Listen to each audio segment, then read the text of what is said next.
Thank you for people's comments. It's good conversation.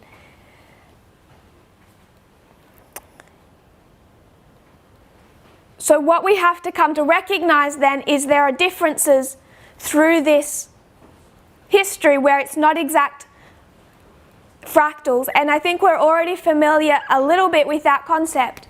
So when you have the 144,000 is our template model, it's this. When did the 144,000 join the movement? You know it's prior to the harvest.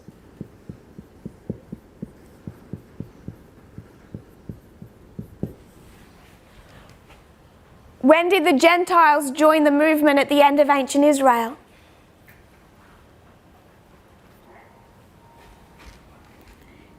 In the harvest. That all makes sense if you're willing to drop down the whole history and see that this is not a perfect fractal, but there's differences between the groups because they are different.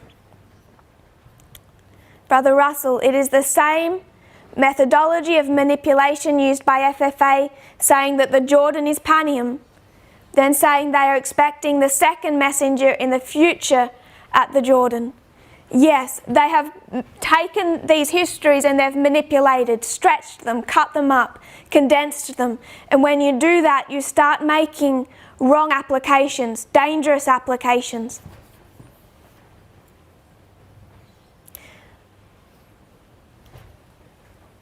A question, so you can't really fractalize the details, only the structure. But sometimes you can fractalize the experiences like Jacob's time of trouble. Is that correct? So we are fractalizing a basic structure. What we particularly have is a repeating pattern. Ploughing, early rain, latter rain, harvest. That's fractalized. What we have fractalized is increase of knowledge formalization test. So the dispensations are fractals. The testing time in them is fractalized. That is the fractal. But there are details within that history that are not fractalized, if that makes sense. There's a fractalized structure.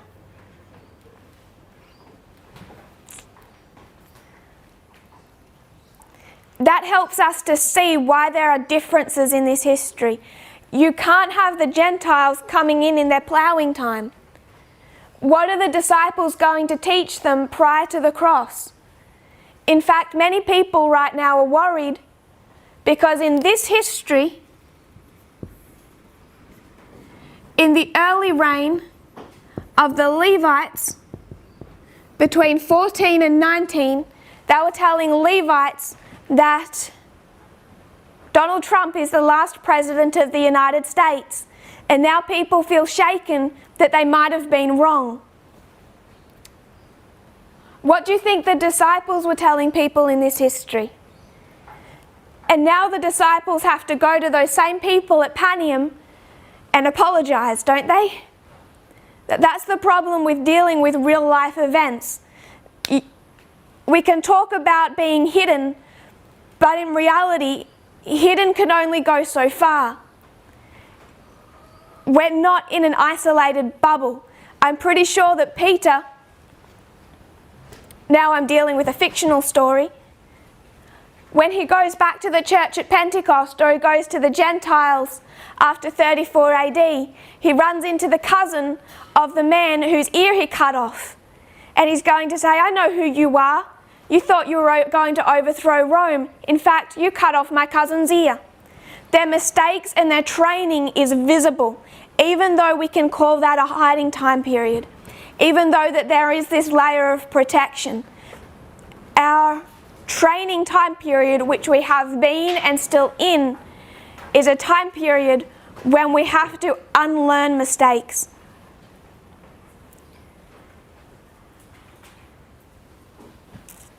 That was a side point.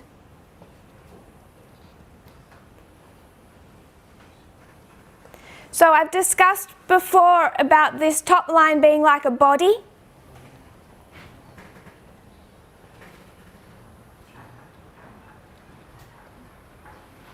So the lines are quasi-fractals. Yes, Sister Adriana, it's like what Elder Parminder said.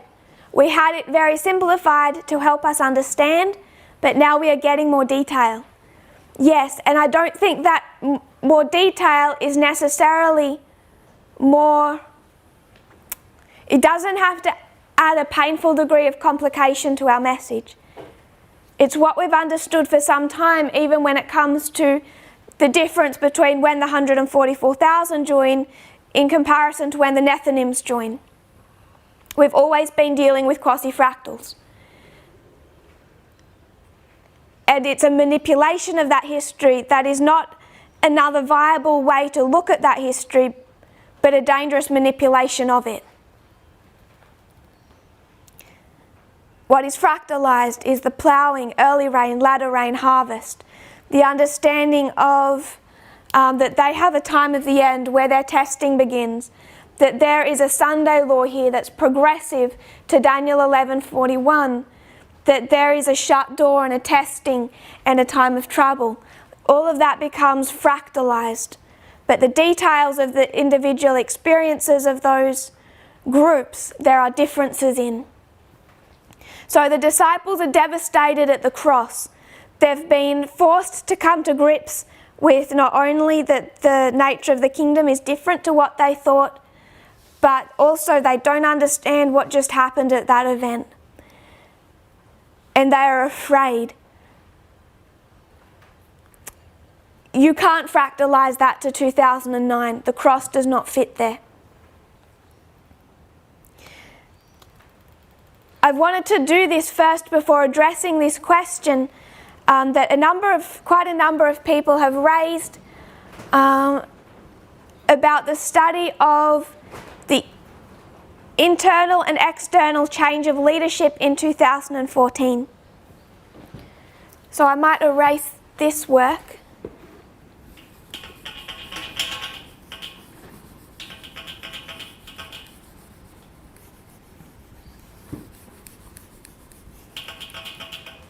So you go to our other reform lines and you see that there's a change of leadership at that middle way mark. If we were to properly investigate the line of Moses to Joshua, we would see that, I'm sure. We've already touched on that. If we were to go to the end of ancient Israel, we see that solidly here when we go from John to Christ. We see that already with our history, our Millerite history, when it goes from Miller to Snow. And there was a study done in the last 2 years which showed the external view of that. That we went, if I dealt with external and internal, that we went from Obama to Trump, and we went from Elder Jeff Pippinger to Elder Parminder Bryant. The internal and the external, and what waymark did we place here? 2014. Did we care that Trump was not then even running for president? No. It's funny when, it's not really funny, but people can be really comfortable with a thought until they start feeling disenfranchised, and then they can start to have trouble. The people who've asked this question, I'm not saying that of them, but I'll explain that in a little while. 2014, we've marked as a change of leadership, and we see that going from Obama to Trump, but we see a transition in how that becomes visible. It's already changed in 2014, but it's going to progressively become visible. And to simplify that, we saw that in 14, but then in 15, externally, Trump is campaigning. 15, internally, Elder Parminder begins teaching. 16, Trump is elected. 16, internally, Elder Parminder is anointed. And you could trace that all the way through to 2020. And we saw that 2014 was the change of leadership. It takes time to become visibly recognized and established, but it's already occurred in 2014. It is the turning point year. Just to repeat myself, we saw the external transition from Obama to Trump. It takes time for Trump to be established. Internally, we saw the transition in leadership from Elder Jeff Pippinger to Elder Parminder Bryant. It takes time for that to be visibly established, but it was concretely changed in the eyes of God in 2014. And it's the fault of the movement of the people, how slowly they come to recognize and implement that change. 2014 is the turning point. It's here. Transition of leadership. Sunday law, waymark for the first group called. We saw that John's methodology was no longer fit for purpose and there was a transition. Going back to the studies done in Uganda, the Levites. Not going into who's leading them, has been leading them. Who leads the Levites now, today? Which is pretty much saying the whole of the Adventist movement church. Someone says our movement. Sister Linda says we do. From what waymark? From 2019. Do they yet recognize it? Do the Levites recognize it? No, it takes time for them to recognize what has already taken place. The veil of the temple was torn November 9, 2019. There is no presence of Christ in the sanctuary ministering to the Jewish nation. It's come to a concrete end. All it's going to take is for Pentecost for people to be told that. Down here, at Pentecost, at the same time, we're going to the Levites, who now leads the Nethinims. We do. They don't recognize it yet. They don't see it yet. They're not going to see it at Pentecost. It takes time for them to understand that, learn that, and accept that. So at every point when we personally recognize that change of leadership has taken place is after God has already established that.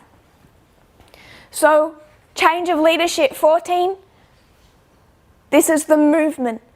Then that movement, this movement, takes over leadership of Adventism, the Levites. Then that combined movement takes over leadership of the Gentiles, of the Nethinims. 34 AD, what's the change of leadership?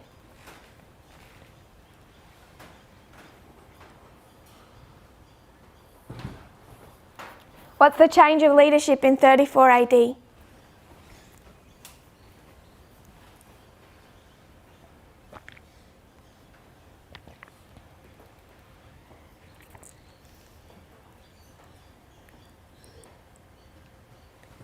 Not the event. Someone says Jews to Christians. I'm not sure if they've changed their name, but they have the same. Someone says Paul. First of all, Paul is a Levite, and then when Paul is in Jerusalem and the disciples come together and say, you need to go to the temple, and he says, I don't want to, and they say, you need to go to the temple, what does he do? He goes to the temple. Why? Because however much we build up Paul, he's in submission to the leadership. He does not take over the leadership of that movement. He does as he's told. The whole reason he ends up in prison is because he did as he's told. He answered to his bosses. He's just a larger-than-life character. John in charge of Gentiles. John is a symbol. At this point in time, who is John in 34 AD? Not referring to the 7 deacons. That organisation is becoming more established. They're getting better organised. But where is there a transition of leadership from one leadership to another leadership? In the 144,000 themselves.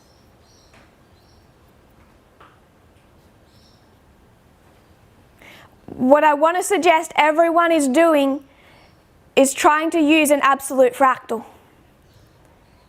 There is no change of leadership for the 144,000 at the Sunday Law. You have a change of leadership internally in the movement here. Then that movement takes over leadership of the Jews.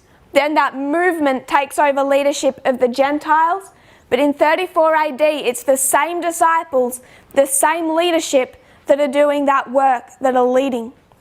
John the Revelator, he's over here as a symbol of the 144,000, but back here, he's one of the leaders of that movement, and he has been a leader for quite some time. There is no internal change of leadership at the Sunday Law. Does that make sense? There is no reform line where you can see that. There is no model of the 144,000 history when you can see that.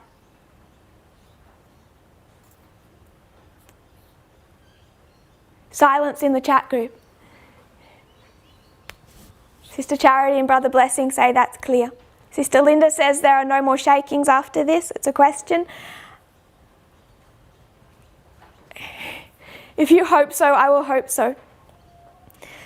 I believe there will be shakings all the way to the second advent. But they won't have the same characteristics or the same nature. People are saying it makes sense. If it doesn't make sense, please say so. The major transition in leadership that happened at the end of ancient Israel, it's all about this waymark. If you go to any history, this is the cross. If you told anyone, atheist, Adventist, Pentecostal, go to the New Testament and name the singular waymark that stands out above any other, they will take you to the cross. 2019 has that characteristic. It's October 22. It's this history, 14 to 19, that has it's the history of the Gospels and the beginning of Acts. That is what is given so much time and attention. That is when there is this great transition in leadership that sets the scene for everything that comes after. Internally, everything comes back in a special sense to that history. Not just internally, but externally. This is the history of 1844. 1844 set the, I hope we might have got that point a little from the last camp meeting. 1844 was the turning point that set the United States on an irreversible course to the Civil War. It all comes down to that transition. When Polk was elected, the Civil War became inevitable. It all comes down to Polk. Regardless of what comes after Trump, if someone is elected in 2024 after a second term, regardless of who comes after, the course is irreversible. You can't go back and unseat 3 members of the Supreme Court. Does that make sense? You can't put QAnon back in its box. You can't undo the conspiracy theories, the destruction of the Republican Party, the destruction of the judicial branch, The work is done. Now all that we're going to see is the result of that work. I'm not saying we're not going to see significant events and changes. Someone asks, when do the Nethinims change leadership from AOC and Michael Moore? Good question. I would suggest it's at their middle way mark, which lines up for us with 2021. And why do they need to change in leadership? Why do they need to change?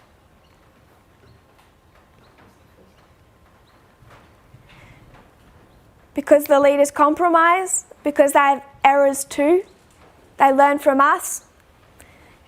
I agree that first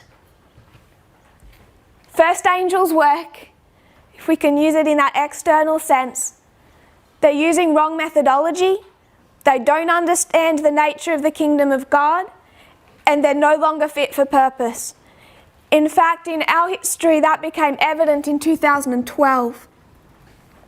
We already need to recognise that the great work that has been done by these external forces, if Nethinims can no longer safely trust those people to lead them, we should have a reasonable caution ourselves when we look at their methodology and their actions. Half right and half wrong.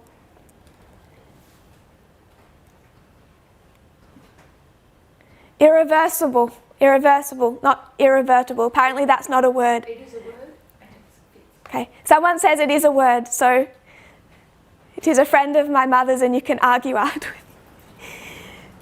Someone says they don't understand equality. I would suggest they don't correctly understand it, which is why they have done their work and there will be a transition. Can we mute? So we have the three fractals. They are quasi-fractals. I erased that.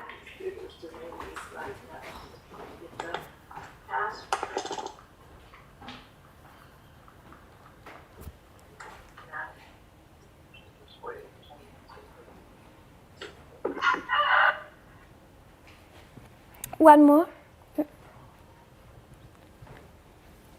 So the quasi-fractals, they're not concrete, they're not absolute fractals, and we can't manipulate, cut up that history. We may see another reform line built with a different theme, such as Christ in his role as priest, that's going to give us a neat view, but we can't take even that history and start to cut it down and manipulate it. So we come to this model. This study is showing this key change of leadership. We're not going to see another change of leadership like it, not internally, and I would suggest externally as well. Not in the sense that there's going to be that that degree of destruction due to US institutions. That work is already set on its course. What comes after is all already irreversibly set. So when we come back to this study, the question that people have asked, again, I'm saying it's honest questions. I know these people. So if Trump is not the last president of the United States, if there is another president after him, and after, what does that do to our internal model? My answer would be the following. Our reform line began in 1989. Who's leading it in 1989 internally?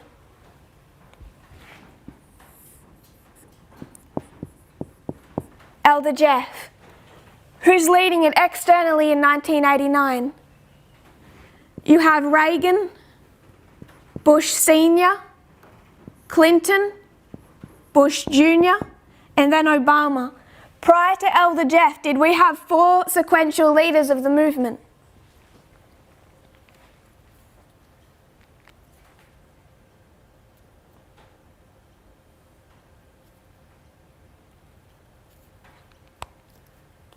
No, we didn't.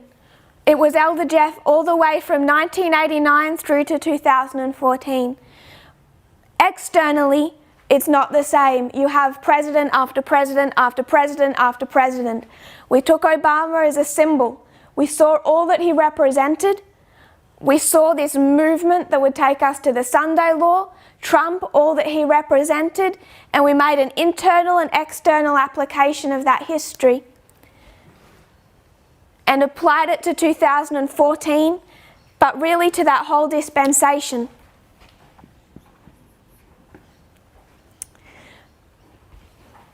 So I would suggest that we should not discard that study and its application, because there may be a B, a C, a B and an R after Trump. What that external model is designed to do is give us that key transition in leadership. That is key, not only internal but external, in a different fashion. Does that make sense? What about the Catholics? The Catholics? I'm going to leave the counterfeit study for another day, if that's okay. I think we have more to understand there as well. I don't know what that is, so I'm not trying to surmise. But they've had an interesting history. I hope everyone's been following what has occurred over the last 2 weeks. It's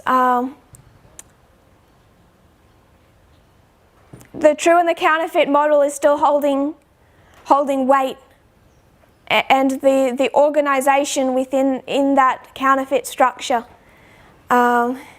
it is certainly being worked on in this history. So over the last 2 weeks, I hope we all have been seeing the working of Pope Francis and his cleaning up of mess inside the Vatican. So if it's okay, Sister Marie, I might leave the study of the counterfeit though to another study. So we have... Yes, that's fine. Thank you. We have the external and the internal. It's all designed to show us this transition in leadership.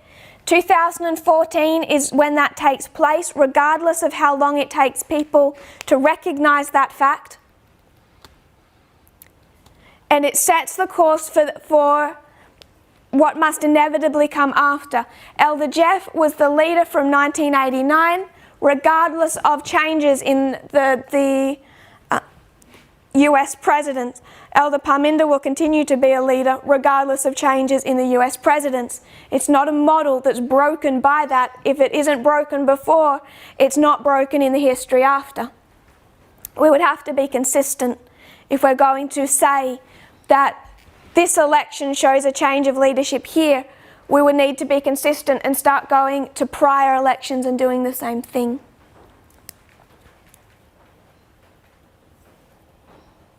Someone asks, do we have that long to go? We thought we were so much closer.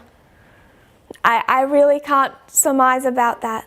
Millerite history, 1844, they had another 16 or so years. From the 1844 to 1850 history, which we're in now.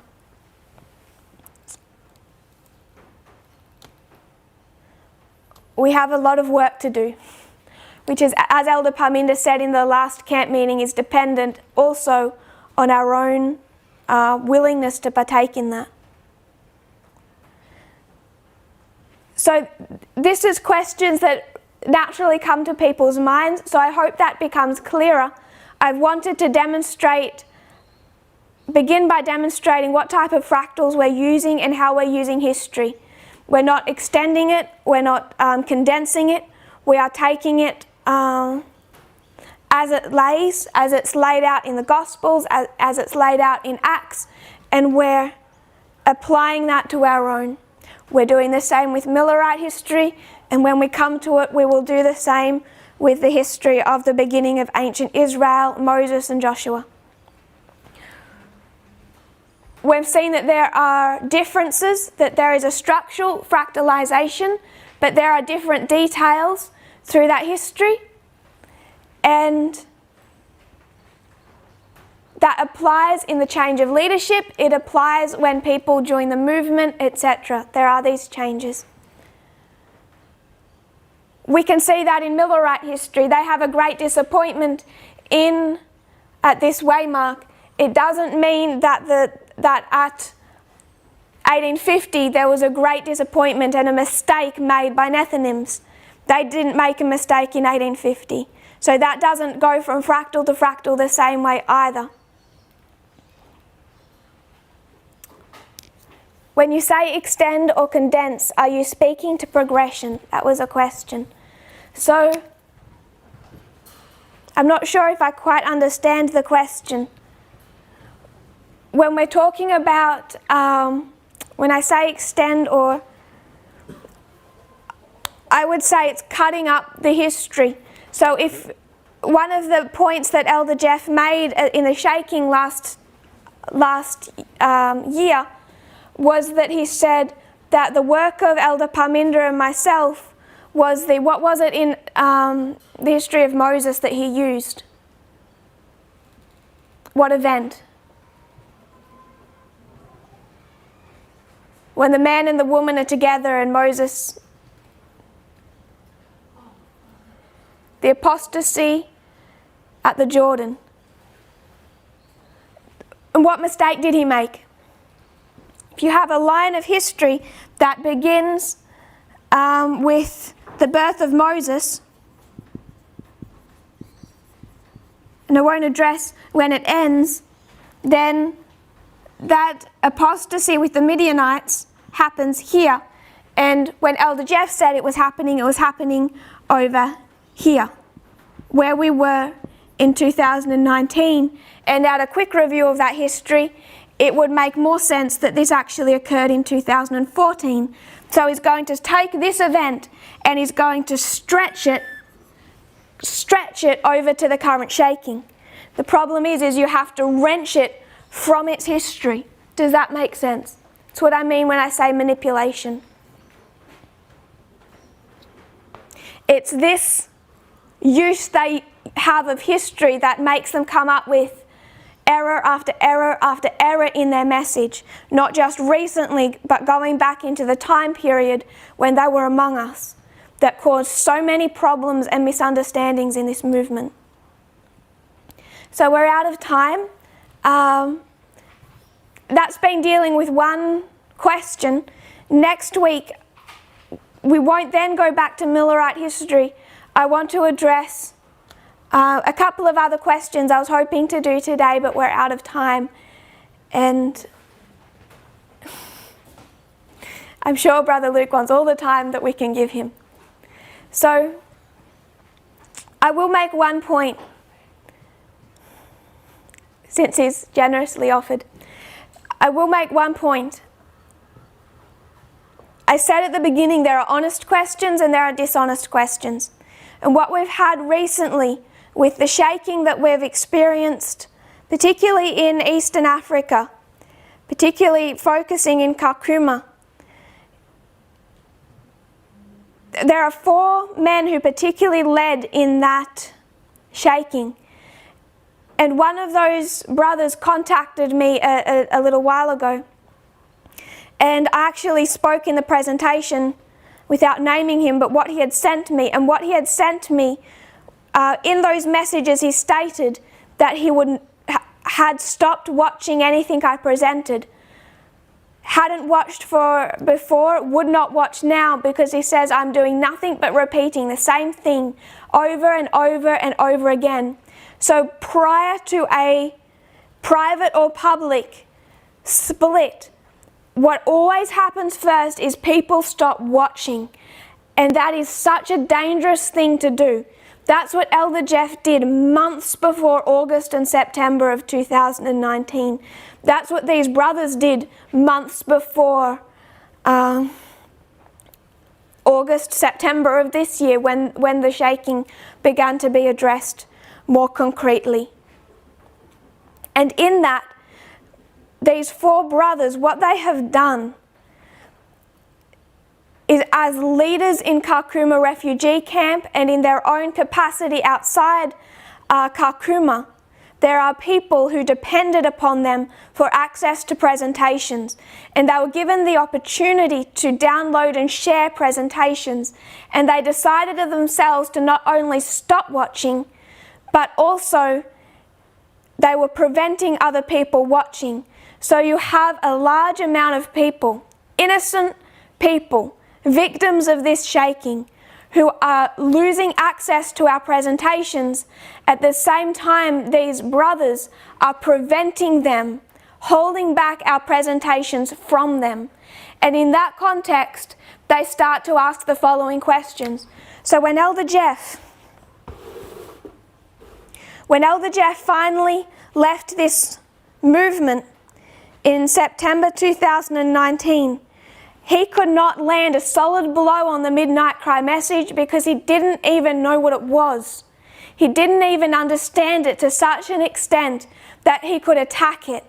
But I made a point at that camp meeting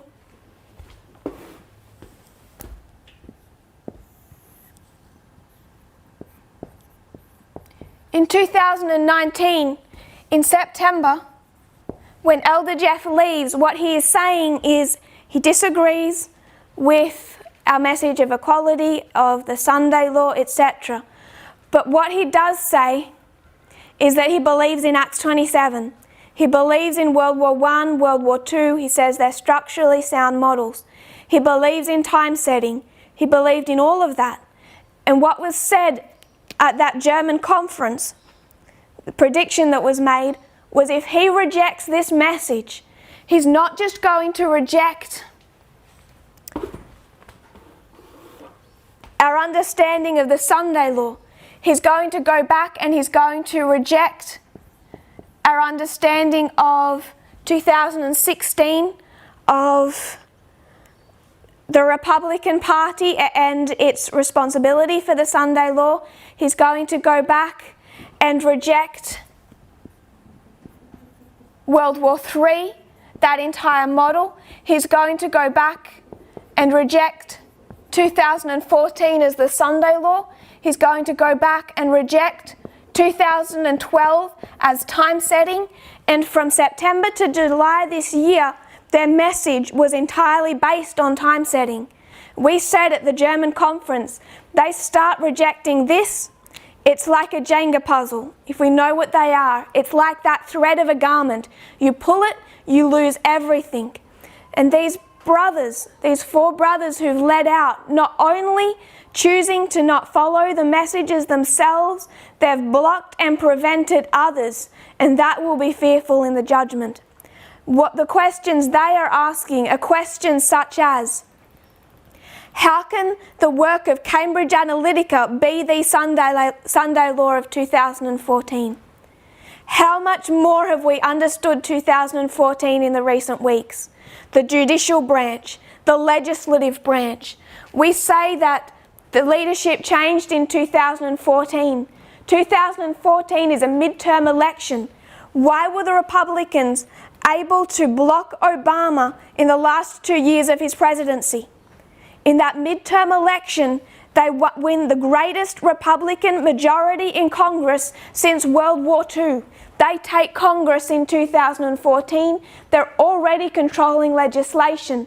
That party took control in 2014 without Trump. So when they say that our understanding of the Sunday law in 2014 is weak because all they can remember and attach to it is Cambridge Analytica, they not only have started to destroy their own faith, not just in the message of equality, not just in the Midnight Cry, they're already undoing World War III. They've long undone equality. They're now undoing 2014 and the Sunday law. It won't be long before they lose time. And the fearful thing is they're not just responsible for their own souls. There are victims and casualties of their actions that never needed to be victims and casualties. And that's what we find confronting ourselves today. So that's what I meant when I said there are honest questions.